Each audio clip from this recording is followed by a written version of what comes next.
خدمت فاؤنڈیشن سکرنٹ کے والنٹیئر اجلاس و تربیتی ورکشاپ الخدمت کمپلیکس میں منعقد ہوا، جس میں مختلف علاقوں سے مختلف حالات میں خدمات انجام دینے کا تجربہ جذبہ رکھنے والے والنٹیئرز نے بڑی تعداد میں شرکت کی۔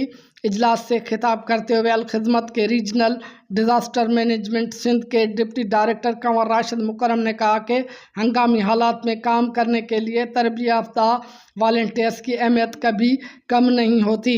ملک بھر میں پھیلے لاکھوں مخلص اور باصلاحیت والنٹیئرز ہی الخدمت کے دیگر این جی اوز سے ممتاز بناتے ہیں۔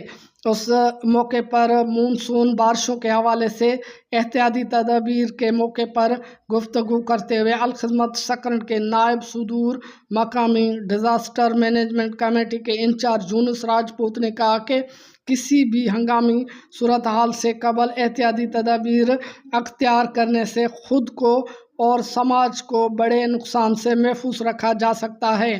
اس لیے ضروری ہے کہ لوگوں میں احتیاطی تدابیر سے آگاہی حاصل کرنے کا شعور پیدا کر کے انہیں زیادہ سے زیادہ عمل درآمد کرنے کی اہمیت کا احساس دلایا۔ اس اجلاس میں امیر جماعت اسلامی کی سکرنٹ راؤ زبیر، الخدمت رہنما عرفان علی چانڈیو، عبدالرحمان راول، فیضان خانزادہ اور دیگر نے بھی شرکت کی۔ گل محمد لغاری، شمع نیوز، نواب شاہ۔